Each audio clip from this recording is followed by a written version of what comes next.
हरे कृष्ण। नारद मुनि के ऊपर जी हाँ पिक्चर्स और जितने भी हमारे धार्मिक सीरियल्स होते हैं उसमें गलत तरीके से दिखाया जाता है। नारद मुनि जो है वो चुगलीखोर हैं या फिर किसी भी तरीके का कलेश करवाना है तो उसमें नारद मुनि की भूमिका दिखाई जाती है, पर ऐसा बिल्कुल नहीं, ये बहुत ही गलत चीज है। तो कि गरुड़ पुराण के अनुसार और भागवत महापुराण के अंदर ये वर्णन है कि नारद मुनि जो है गरुड़ पुराण में गरुड़ भगवान को जो है अपनी जीवन का वृतांत बताते हैं कि पूर्व जन्म में जो नारद मुनि थे वो एक बहुत छोटे से बालक थे जब उनके पिता का निधन हो जाता है और उनकी जो माता थी वे आजीविका चलाने के लिए अपने इकलौते पुत्र को पालन पोषण करने के लिए धार्मिक स्थलों पर साधु संतों के भोजन इत्यादि की सेवा किया करती थी, जिससे वे आजीविका चलाती थी। और वे ऐसा चाहती थी कि नारद मुनि जब बड़े हो जाएं तो वे उनकी सेवा करें, वो गृहस्थ जीवन को व्यापन करें। लेकिन नारद मुनि के अंदर बचपन से ही, बहुत छोटी अवस्था से ही भगवान से साक्षात्कार की भावना उनके अंदर बचपन से ही थी। तो कुछ समय के बाद में उनकी जो माता जी हैं, जब वो 6 वर्ष के थे तो एक धार्मिक सभा का आयोजन होता है किसी मंदिर इत्यादि में, और उसके भंडारे में भूल चूक वश नारद जी जो होते हैं वो साधु संतों की जो भोजन किया हुआ जो जूठा पत्तल होता है उसमें से कुछ अनाज वो खा लेते हैं।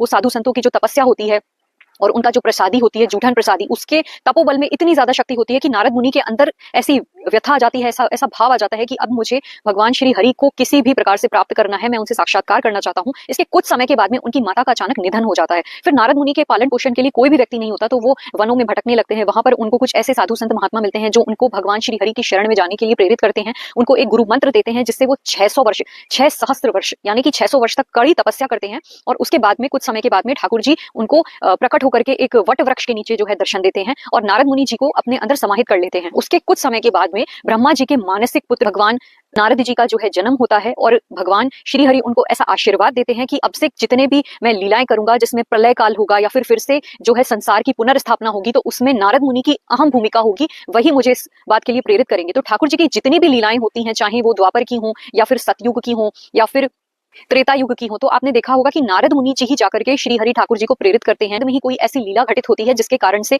भगवान पृथ्वी पर अवतरित होते हैं और अपनी एक नई लीला को करते हैं।